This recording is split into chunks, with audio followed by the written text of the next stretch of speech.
বিষয় যেদিকে নিয়ে যাচ্ছি ইডি, তাতে একটা বিষয় স্পষ্ট, বিনা যুদ্ধে নাহি দেব সূচগ্র মেদিনী। অর্থাৎ ইডি এখানে জেদ ধরে নিয়েছে কোথাও যে এটা শেষ দেখে ছাড়বে তারা। যেভাবে কাজের মধ্যে ঢুকে ব্যাঘাত ঘটানো হয়েছে এর এক্সাম্পল রয়েছে, উদাহরণ রয়েছে এর আগে অতীতে। ঠিক যেখান থেকে ইডিকে মার খেয়ে চলে আসতে হয়েছিল, মাত্র দুজন অফিসার গিয়েছিলেন, একজন দেহরক্ষী ছিলেন, সেটা হচ্ছে সন্দেশখালী। তারপর কিন্তু যতক্ষণ না পর্যন্ত শাহজাহান অ্যারেস্ট হয়েছিল ততক্ষণ পর্যন্ত ইডি থামেনি। সেক্ষেত্রে এবারও ইডির তরফ থেকে যে ভার্সন বক্তব্য মাঝে মধ্যে পেয়েছি আমরা, তা হচ্ছে এর শেষ দেখে ছাড়বো। একজন রাজ্যের মুখ্যমন্ত্রী তিনি কোন অধিকারে, কোন স্বার্থে, কোন ইন্টেনশনে, তার গোপন অভিসন্ধিতে তিনি এইভাবে কেন্দ্র তদন্তকারী সংস্থার তদন্তের মধ্যে ঢুকে সেখান থেকে ফাইল ছিনিয়ে নিয়ে বেরিয়ে আসতে পারেন? মুখ্যমন্ত্রী হিসেবে পারেন নাকি কোনো দলের দলনেত্রী হিসেবে পারেন?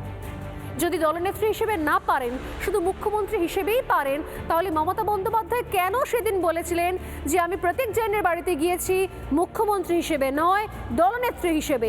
কোন দলের লিডারের এই ক্ষমতা নেই মাননীয়া, আপনিও জানেন।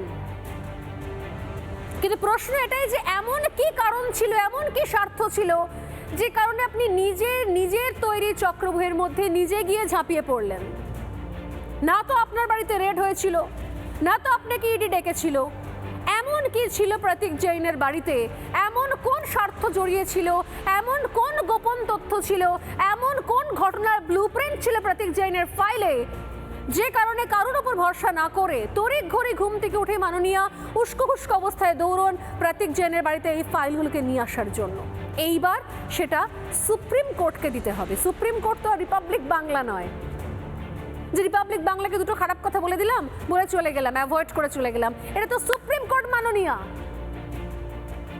রিপাবলিক বাংলা সেদিনকে প্রশ্ন করেছিল বলে আপনার বিরক্তি হয়েছিল, আপনার গায়ে জ্বালা ধরেছিল হয়তো। এবার সুপ্রিম কোর্টে মমতা বন্দ্যোপাধ্যায়কে হলফনামা দিয়ে জানাতে হবে। তার আগে আমি শোনাবো এই ঘটনার পরের দিন মমতা বন্দ্যোপাধ্যায় কি বলেন, তিনি কেন গিয়েছিলেন, তিনি নিজে কিছু যুক্তি দিয়েছিলেন। শুনুন তো, এই যুক্তিগুলো শুনে কি মনে হচ্ছে আপনার? যুক্তিগুলো আদৌ সুপ্রিম কোর্টে ধোপে টিকবে নাকি টিকবে না? পরপর দুটো বক্তব্য মমতা বন্দ্যোপাধ্যায়ের, তার পরের দিনের। আমি আমার টিমকে বলবো চালাতে। শুনুন। চোরের মতো কেন এসছো? তুমি চুরি করে সব মানুষের এসআইআর এর ডাটা তুলে নিয়ে যাচ্ছিলে। তুমি আমার পিএলএ 1 এর ঠিকানা, পিএলএ 2 ঠিকানা, সাধারণ মানুষের দরখাস্ত, তুমি সমস্ত ডেটা আমার অফিস থেকে চুরি করছিলে, যে অফিস আইপ্যাককে আমরা অথরাইজ করেছি।